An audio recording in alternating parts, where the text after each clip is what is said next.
गयासुर वरदान मांगते हैं कि मुझे वरदान दीजिए कि मेरे दर्शन मात्र से जीव का कल्याण हो जाए। और कल्याण यानी पापी से पापी भी अगर अंत में मेरे दर्शन कर ले उसे स्वर्ग प्राप्त हो। ब्रह्मा जी ने कहा तथास्तु। अब वो अपने राज्य वापस आते हैं और बात आग की तरफ फैलती है।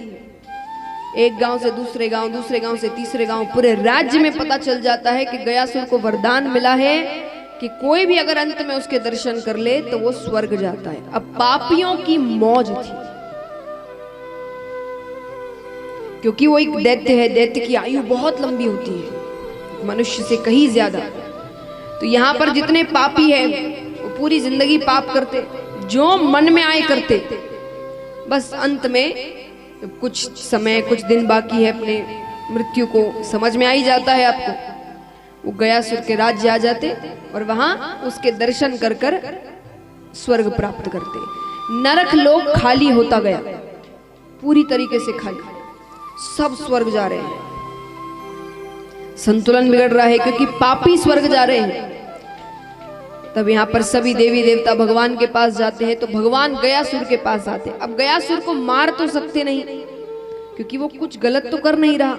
अब वो अपने घर बैठा है, उसके दर्शन करने कोई भी आए, उसमें गयासुर की क्या गलती। आप अपने घर बैठे और घर आपको कोई भी देखने आ जाए, दूर से देखकर चला जाए, उसमें आपकी क्या गलती। लेकिन बस उनके दर्शन से ही कल्याण होता है। तो भगवान ने कोशिश की कि कोई ना कोई प्रयास करते हैं कि उसे पता भी ना चले, मुझे मारना भी ना पड़े और उसकी मृत्यु हो जाए।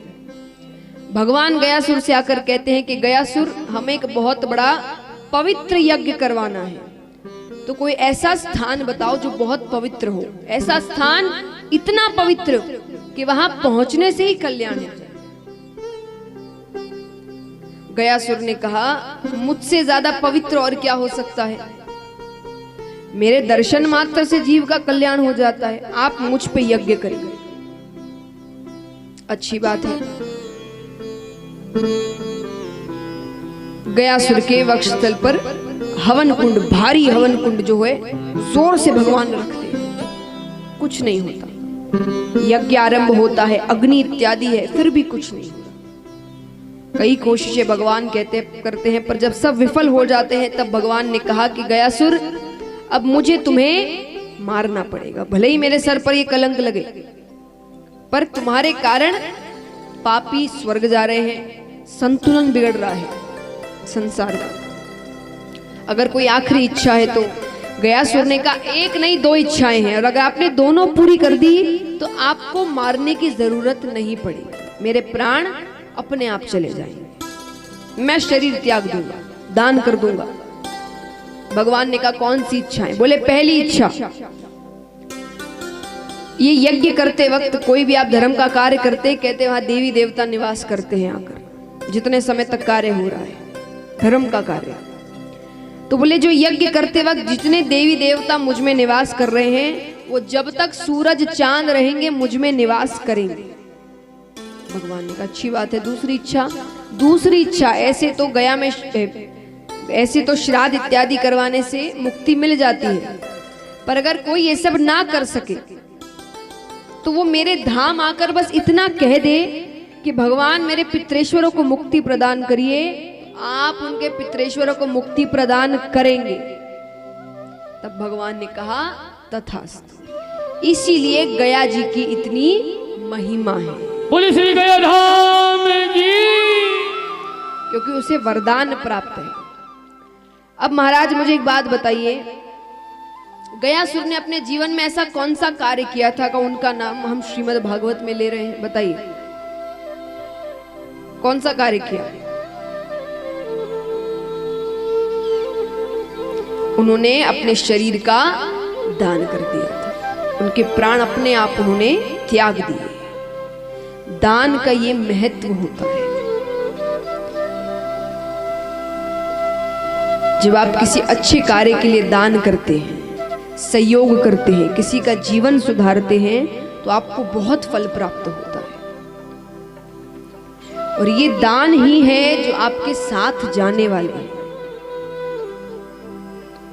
एक बात बताइए, यहां कितने हैं जो साल 2 साल 3 साल में एक बार अपने परिवार के साथ कहीं बाहर जाते हैं, इधर उधर घूम कर आते हैं, या किसी रिश्तेदारों के पास जाना, या इसे बच्चों का गर्मी की छुट्टियों में अपने नाना नानी के घर जाना होता है। कितने जाते हैं, हाथ उठाना। चलिए, कई जन जाते हैं। तो जाने से पहले आप बहुत तैयारियां करते होंगे। क्या क्या तैयारी करते हैं बताइए, बताइए, मुझे बताना है। क्या क्या तैयारियां करते हैं बताइए, आप बताइए। टेंशन तो पूरा आपको ही रहता है। क्या क्या तैयारियां होती है? कपड़े खरीदते हैं सबके लिए वहां पर, अपने लिए भी। और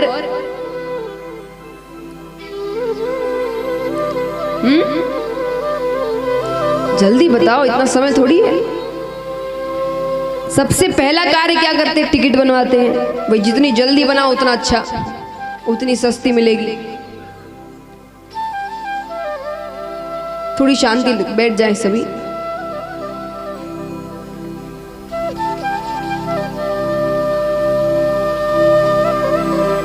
टिकट बनवाते हैं, खाने पीने का सामान रखते हैं, पानी की बोतल्स रखते हैं, तैयारियां, यात्रा की सारी तैयारियां करते हैं। कितने दिन के लिए? 5-6 दिन, ज्यादा से ज्यादा 10-15 दिन। कितनी तैयारियां इतने दिनों के लिए? ऊपर जाने की तैयारी कितनों ने की है?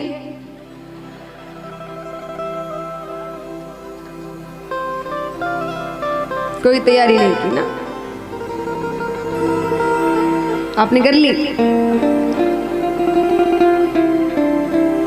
ऊपर ये ट्रेन की और फ्लाइट की टिकटें काम नहीं आती। ऊपर हाँ, कथा सुनने से कुछ नहीं होता, जीवन में उतारना पड़ता है। तो वहां पर पुण्य की टिकट काम आती है। वहां जाओगे, सामने पुण्य की टिकट दिखाओगे तो स्वर्ग का रास्ता मिलेगा, नहीं तो नरक जाओ। तो ऊपर जाने की तो कुछ तैयारियां करो, अच्छे कर्म करो, दान करो। और क्या पता आपको दान करता देख ये संस्कार आपके बच्चों में भी आए, वो भी कुछ करे। और चलो ना भी आए तो कम से कम आप तो करिए। जब तक आपके पास धन है, बच्चों के पास चला जाएगा तो हाथ पकड़ लेंगे कि बस हो गया, चलो बहुत कर लिया। कहते ना, जड़ दिया ताला और बैठ गया रखवाला।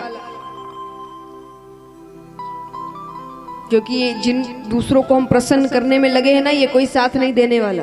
ये रिश्ते नाते ये सारे आपके पास तब तक है जब तक आपके पास सुख के दिन हैं, खुशियां हैं, पैसे हैं, सब आपके साथ रहे। दुख के दिन आते ही सब मुंह मोड़कर चले जाएंगे। आप एक दुख बताइए, वो 4 और सामने से बताएंगे। आपसे ज्यादा दुखी तो वो हैं, आप क्या उनसे सहयोग की आशा करेंगे? ऐसा समय आ गया है। कोई सच्चा रिश्ता नहीं है जो दुख में आपका साथ दे।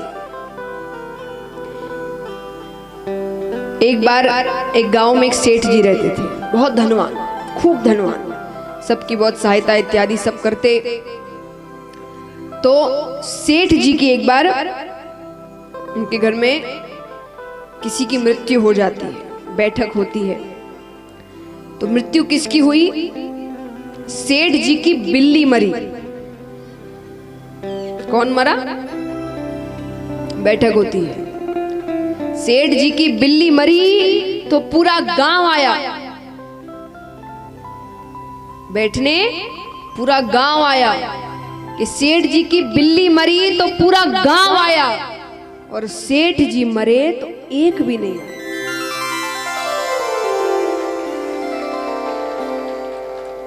ये संसार है। जितनी जल्दी सच को समझ लेंगे उतने खुश रहेंगे। बहुत अच्छी कविता सुनाती हूं मैं।